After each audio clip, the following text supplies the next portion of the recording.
Okay, what's good, everyone? And welcome back to another reaction video. Today, we are reacting to Film Theory, You Are Trapped in the Amazing Digital Circus. Now, I don't really know what this is about, but I'm thinking it's about the more recent um, episodes of the Amazing Digital Circus, because I know they may, I think I recall that is I know they made something about episode 6, but I don't know if they made something about episode 7. I can't remember on the top of my head, so I'm thinking if they didn't, this is going to be talking about both episodes 7 and 8 and coming up with theories on what is potentially going to happen in episode 9.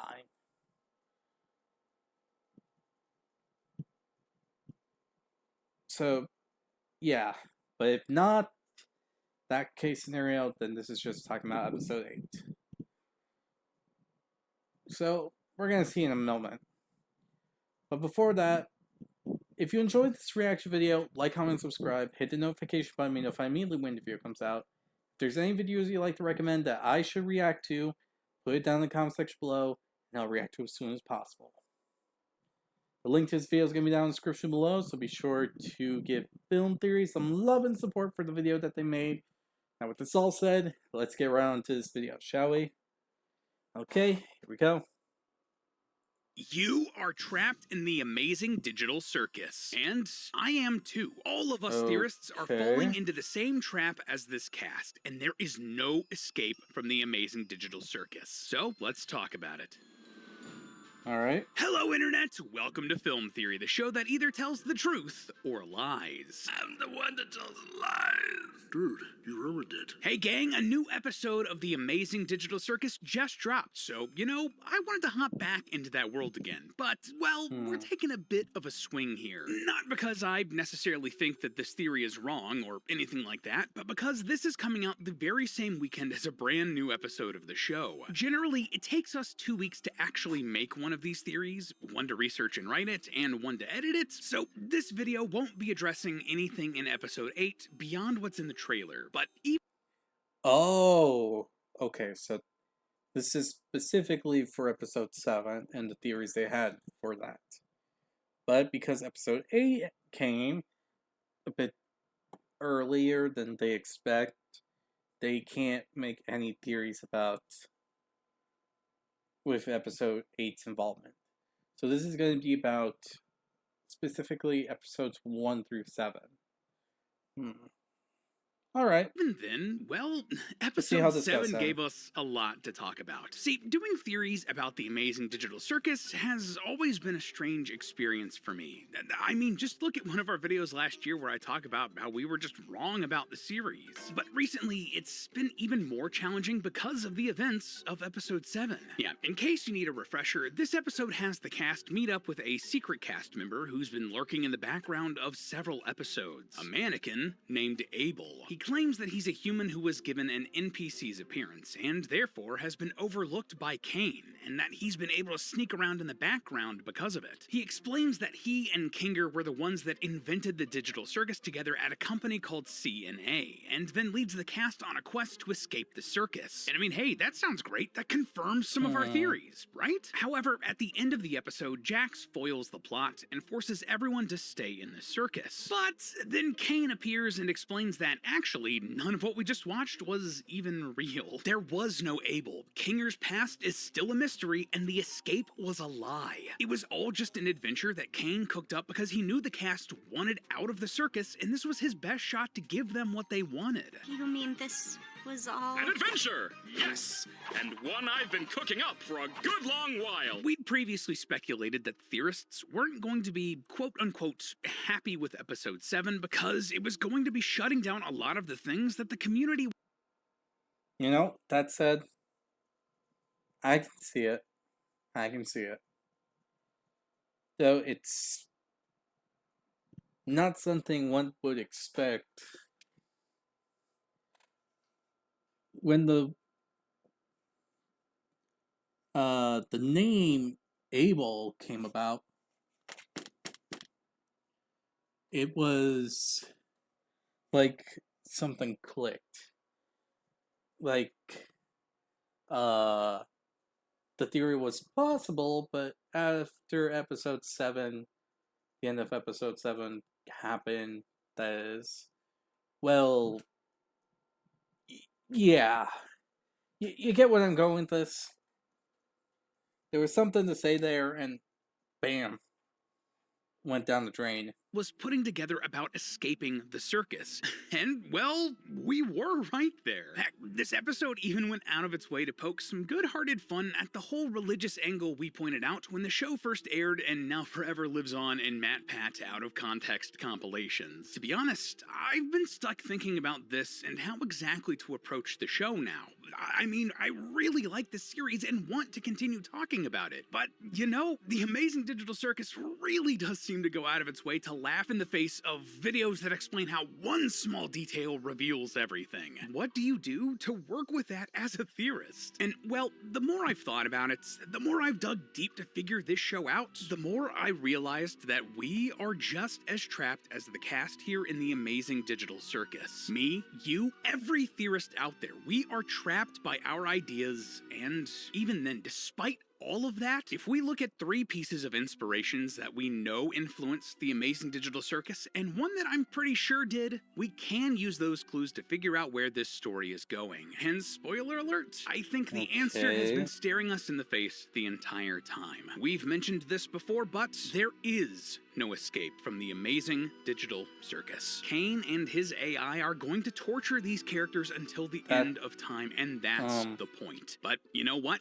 That may still be the best thing for this show and its ending. So transform into your circusonas, friends, as we once again venture into the Amazing Digital Circus. So what are the 3 influences I mentioned earlier? To me, but I'll explain first later. up, let's talk about I Have No Mouth and I Must Scream. We've talked about this story very briefly before in a previous Digital Circus theory, but in case you need a refresher, or, you know, you weren't forced to read this one in school, I Have No Mouth and I Must Scream is a short story written by Harlan Ellison. It's set in a world where the Cold War escalated into World War III and then destroyed the planet. We wouldn't know anything about that, would we? Every country created their own supercomputers called Allied Master Computers, or AM for short. However, the computers eventually merge and gain true artificial intelligence, destroying humanity except for 5 individuals it keeps alive for its own amusement, forcing them to go on adventures that have no real point. Huh, doesn't that sound familiar? Anyway, the story is pretty short, and you can actually listen to the audiobook, narrated by the author himself, right here on YouTube. Wait, really? It's definitely worth the listen. I Have No Mouth is an incredibly influential story and spawned its own video game, and it's pretty well known that Gooseworks was inspired by the story for the Amazing Digital Circus. And I mean, yeah, just on the surface, that's pretty clear. But if you dig into the story and what actually happens in it, you'll find a lot about where the Digital Circus story might be going, especially for its characters. For instance, check out this quote from the short story. But even though we could call AM any damned thing we liked, could think the foulest thoughts of fused memory banks and corroded base plates, of burnt out circuits and shattered control bubbles, the machine would not tolerate our trying to escape. The human characters could think anything they wanted to about AM, but the moment they tried to actually leave him, they were punished. Now, this isn't quite the case in the Amazing Digital Circus yet, but given how much Kane seems to be devolving, it could very easily become the case down the line if he starts going more insane, right? Like, there seems to just be a terrible communication gap between Kane and the cast, because communication is difficult, even in the Amazing Digital Circus. But it wouldn't be with the partner for today's theory, Mint Mobile. Yeah, that segue, that wasn't my best. At this point, you probably know about Mint Mobile. They're a wireless network that really don't want you overpaying for features you don't want or need on your phone. And you can get their premium service starting at just $15 a month. Mint have the largest 5G network in the country, covering 98% of Americans. But that bumps up to 99% when you consider their 4G LTE network along with it. No matter when or where your adventures in the Amazing Digital Circus take you, you're gonna be good to go. They don't want you to overpay for one of those terrible one-size-fits-all deals. Instead, you get to choose the amount of data that'll work with what you need. So if you're like Zubul and really just want to be alone in your room and not go on any adventures, then hey, Mint's 5 GB plan. Yeah, no.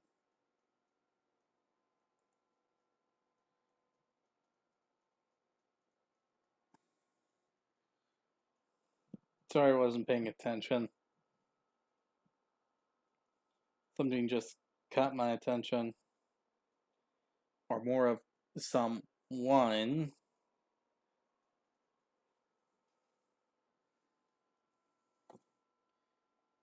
Own personal matter.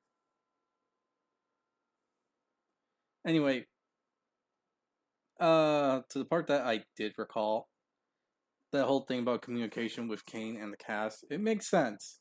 Kane does not understand the human mind, how it functions, how people function emotionally, how people function mentally, how they'll take certain information and details and so on and so forth. So, yeah. That's that point. So it obviously makes sense why he crashed out in episode 8, because Circus. But he that's can't not the only understand similarity. The personalities of all the characters everyone's within I reactions Have No Mouth have to been his altered, either thing. amplified into something terrible or changed in ways that conflict with the soul of the character. One was once handsome and intelligent, but now looks like a giant monkey and has been driven insane. Another was once peaceful and idealistic and was changed to be bored and apathetic. A third had his name stripped from him and is traumatized frequently. A fourth has been abused and programmed to enjoy it, and the narrator? Well, he believes that he hasn't been altered by Am, despite Am making him far more introverted and paranoid. Ironically, this makes him believe that the others hate him for not being changed despite truly having been. And as you can imagine, all of these are just terrible fates. Now, obviously, this isn't exactly what happens to the characters in the Digital Circus. Like,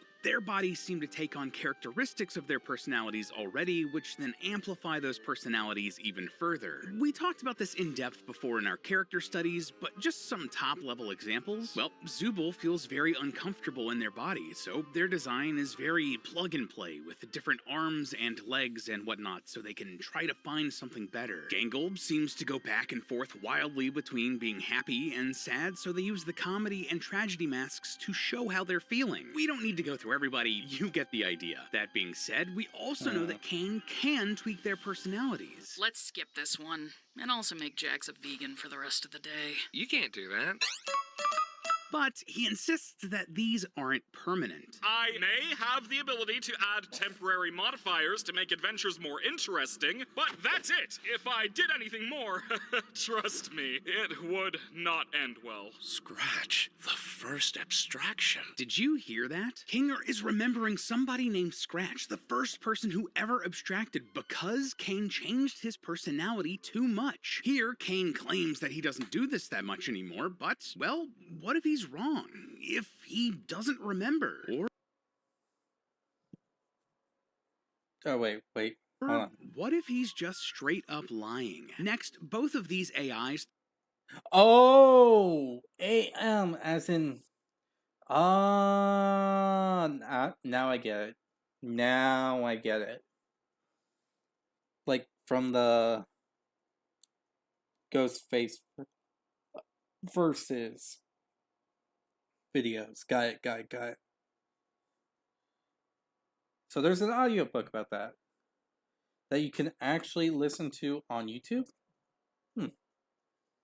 I have to get that or listen to. Throw these characters into wild goose chases. The plot of the I Have No Mouth short story is all about these characters looking for some relief, to find some canned food to cure their endless hunger in caves far away. And to get there, they start a massive journey to go look for it without any real evidence that there's even any canned food at the end of the road. That sounds a lot like what happens in Digital Circus episode 7, where the cast latch on to even the slightest chance that there's an escape from their digital prison without any guarantee that there's any chance it could work. And both I Have No Mouth and Episode 7 end similarly. When the cast of I Have No Mouth eventually do find the canned food after a dangerous, treacherous, torturous journey, they realize that they can't open any of the cans and put them on this adventure without any way to actually finish it. Similarly, the cast of the Digital Circus try to escape before realizing that it was all just another game that Kane set up and that there's no actual way out. The motivations for Am and Kane are very different in these situations.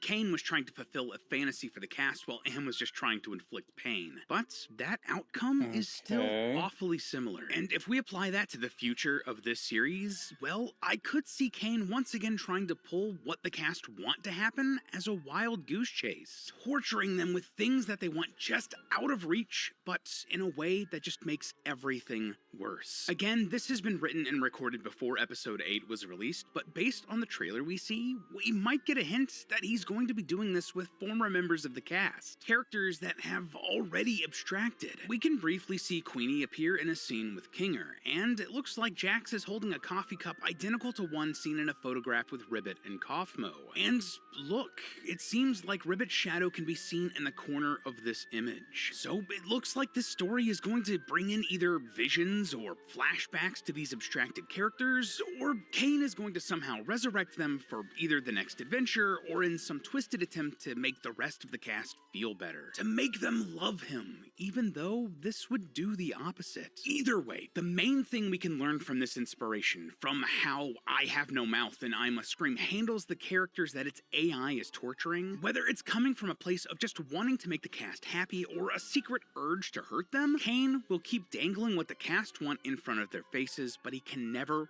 really give it to them. He can't offer them a way out or bring their friends back. There is no escape. And, well, that might not just apply to the cast, but for anything and everything in the circus. What do I mean by that? Why do I say it? Well, it's all because of the second piece of inspiration here, the 1998 film, The Truman Show. If you've never seen The Truman Show, that's a well, good show. you absolutely... Honestly, I recommend it. Really good movie. Actually, it's not a show, it's a movie. Just realized. You should go watch it. It's a classic and one of the best performances of Jim Carrey's career. But the long and short of the plot, the movie follows Truman Burbank, a guy who's the star of the most popular reality TV series on the planet. Every waking moment of his life is recorded and broadcast for the world to see, and everything is part of the show. His friends, his job, even his wife. In fact, he straight up lives in a massive television set where everything and anything can be controlled. The lights, the day, the weather. But the twist? Truman doesn't know he's in a reality show. He's been raised since birth thinking that this is just his life. And the producers of the show do everything to keep the illusion alive for Truman to make the best show possible. Now, obviously, a lot of these ideas already line up with the Digital Circus. Everything in both series is constructed by the producers or by Kane. Everyone is watched all the time. Events are manipulated for the betterment of the show, and in a lot of cases, a lot is done to keep the secret or mystique of the storyline going. But, of course, by the end of the film, Truman realizes what's going on.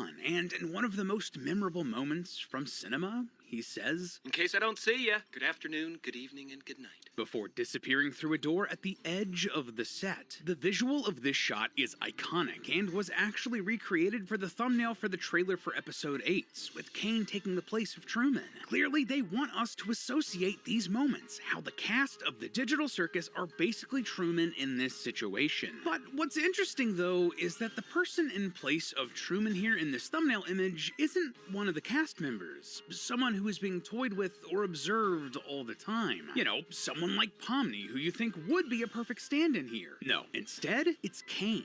Which then begs the question, is Kane actually the stand-in for Truman here? Are we supposed to sympathize with Kane? And the answer to that question isn't clear-cut. I mean, this is a Yeah. I don't know about that. Like, there's similarities between all these different medias and the Amazing Digital Circus. But if we're supposed to think of Kane as Truman, well, that's a lot more different than one would think. considering what Truman's about and the Amazing Digital Circus, it's an impossible thing to think of, in all honesty. Complex situation. Obviously, Kane is an AI and not in the cool, helpful tool sort of way. He's generating these experiences from regurgitated ideas, like the slop an AI art program would spit out. And he has no real understanding of what it means to be human and alive. You know, thus why he then unintentionally tortures the cast. But also, like, he didn't choose to be alive. He was created. He's also trapped here in the circus in a way. And taking the real world conversation about generative AI out of this show and this situation, I mean, I feel for Kane. He needs people to enjoy his adventures, his creation. He is trying to get the cast to talk to him, trying to interact with them, and yet they want nothing to do with him. He creates all of these things that he thinks are awesome for them, and they don't like any of his ideas. They just want something that he cannot give them. Honestly, in a lot of ways, he feels like a stand-in for an artist. Well, at least one here on the internet. So based on those two pieces of inspiration, there's no escape for the cast, and there's no escape for Kane and his crew either. But what about the world, the digital circus itself? Well, to get some answers there, we can look at influence number 3, a video game called The Stanley Parable. If you don't know, this was a game about an office... The Stanley Parable? I think I heard of that game. I think it was around the time COVID started. Maybe. I'm trying to remember. I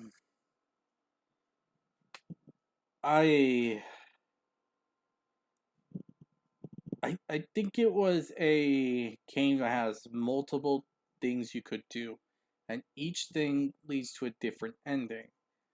But the thing about each ending is that I think that each ending always ends up with you back in your office or something like that. I can't remember the specifics of what, but I think that was it. Yeah, I think I watched a YouTuber at the time play this game, and they came to this.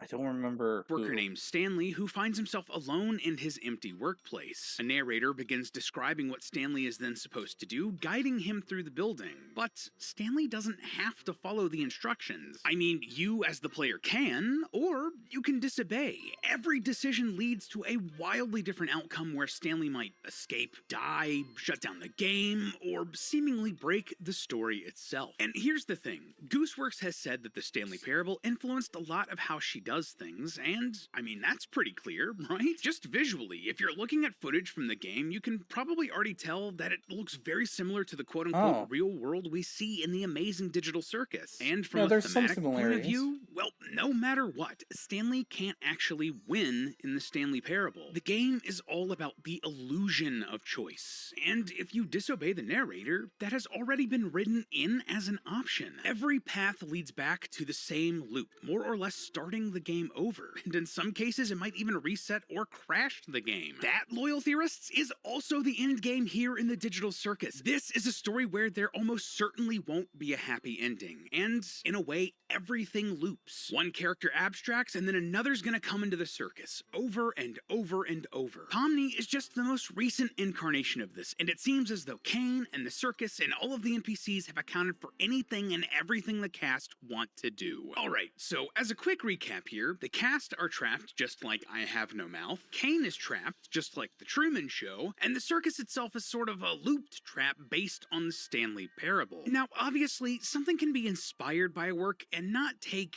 every single theme from it, and again, I have to stress that this was written and recorded before episode 8 came out. But that's a lot of signs pointing towards the answer of how to escape from the torture that is the Amazing Digital Circus being that there is no answer. There is no escape. And honestly, that gives me a lot of complicated emotions. Like, on the face of things, that's a fascinating way to take this story, and Gooseworks and Glitch should tell the story that they want to. But it's also a bit disappointing as someone who likes there to be answers, that likes to be able to solve a mystery as it's being laid out. But what I believe we also need to consider here actually comes from a final influence on the story of the Amazing Digital Circus. One that I don't believe Gooseworks has directly pointed to, but that is still clear. The play Waiting for Godot by Samuel Beckett. I promise this is relevant. If you're not super well versed on absurdist comedy and theater, Waiting for Godot is the story of two men waiting beside a tree for a mysterious figure known as Godot. The pair never actually go anywhere, and Godot also never arrives, despite the belief that he'll be here tomorrow. The play ends almost exactly where it began, with the two men still standing and still waiting. Now, that might sound pretty frustrating as an audience member, and believe me, this play can be really divisive for regular theater goers, but if you take a step back and understand what Beckett was going for with this story, things become a bit clearer. Another way to pronounce this title is Waiting for God-O. It's a religious allegory. It's saying that God is not going to magically come in and save you, and you need to make the best of what you have. And that is the theme of the Amazing Digital Circus. These characters are in a terrible, horrible situation, and for them, a real escape probably isn't going to be finding a literal door that leads to the outside world. I mean, they had an entire episode of the show shutting down that idea. No, the real escape is going to be a change in mindset to survive their new reality. And the conclusion that I've come to after spending months thinking about this series and trying to theorize our way out of this show, out of the problems that it's laid out before us, as a fandom, that's leaving us just as trapped as the characters in the circus itself. Like, think of it this way. The Amazing Digital Circus is a series that just did not go the way that we expected, that I expected. It seems like there's no real, true means of escape here. As we've said, there isn't an answer, which can feel disappointing. Who doesn't love to feel like they've solved a puzzle? And I mean, we're theorists. We like to look at story beats and predict what comes next. We love closure, and a lot of the time, we yearn for that happy ending. But that just isn't the story that Gooseworks and Glitch seem to want to tell here. Have you heard the term death of the author before? It's the idea that when a work of art is released out into the wild, what the author intended it to mean doesn't actually matter all that much anymore. You can agree or disagree with that. I see both arguments, though personally I agree with it more than I don't. But that doesn't apply when the work is still being made, when it's still being written. The author isn't dead until they actually make the art. And what Gooseworks and Glitch are still making with the Amazing Digital Circus is what goes right now. They have that final say. Now, let me be clear, that is not to say stop theorizing. We should never stop looking at the world from new angles. But when it comes to a fictional world like this, that shouldn't be an excuse to go after a creator just because the theories about their work didn't pan out, or the story didn't go in a direction you wanted, or the character you wanted to be the main one isn't the main one. I don't want us, both the loyal theorist community and any online community that loves overthinking media like this, to get trapped here. I don't want us to be like these characters, searching for an exit where there isn't one. This show might never give us the answers we want, and you shouldn't be upset about that. Trying to find a way out, or waiting for the voice of God to come in and fix everything to be exactly like we want it to be when that isn't what they're even trying to do. And hey, I mean, while I like to be right, I'm also okay being wrong. That's why I'm cool writing this theory before an episode comes out and releasing it 2 days later. Like, dog, do you know how scary that can be? And well, I mean, hey, if you ever do want the story to go in a different direction, we can always write fan fiction. But hey, I mean, that's just a theory. The fan fiction part. But the last bit honestly made me pause. And another thing I noticed is that when episode 8 came out and Jax was talking about, oh, it's real, I'm thinking the memories he has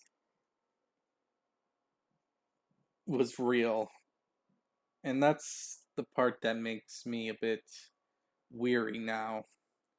Because now I'm starting to realize maybe he was a test subject?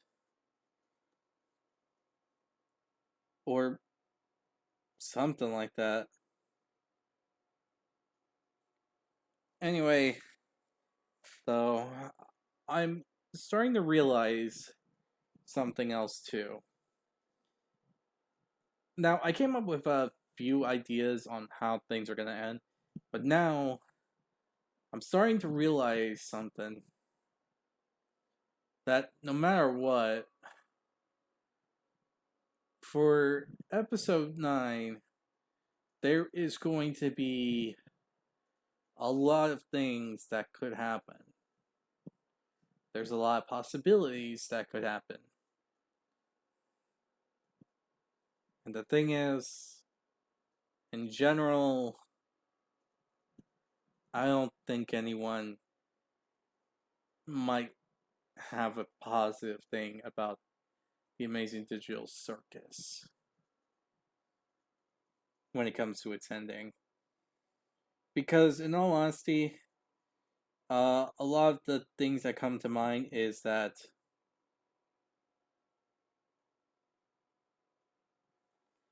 well, for one,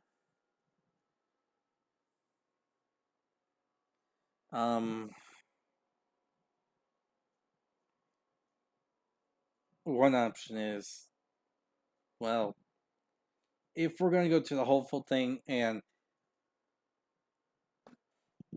they are just like hooked up to something, it's hard to say if they're going to be okay after everything. Because from what Kane said, it just sounds like they've been there for a very long time and that they might be around physically, or they're just, in one of those cases where they need a lot of nutrients and a lot of physical therapy and so on. That might be the case of what's happening. Another possibility is, well,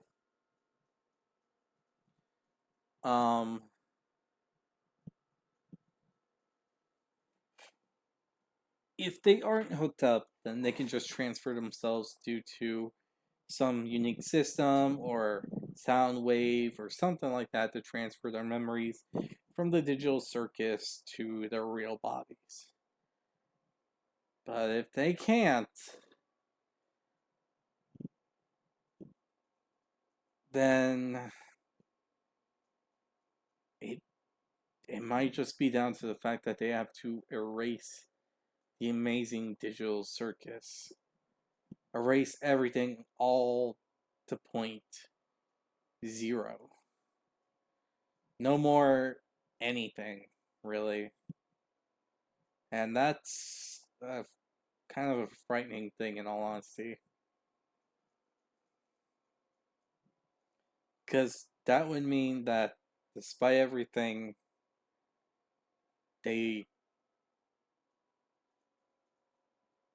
just to make sure no one comes to the Amazing Digital Circus anymore, they have to erase everything. Or the possibility is that one of them has to sacrifice themselves just to destroy the Amazing Digital Circus while everyone else escapes. Heck, the ending could be they revive Kane and just do what they normally do. Like, there's nothing to really say there. Or someone has to stay in the Amazing Digital Circus and take the place of Kane.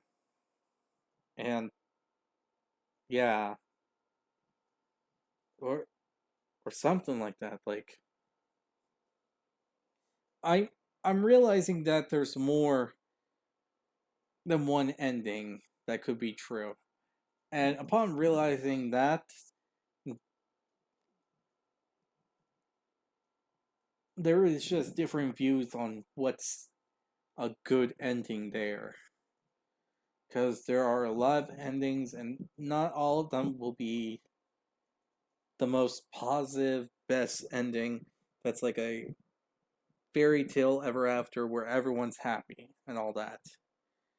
And that's a realization that I'm coming to when it comes down to it. So, yeah.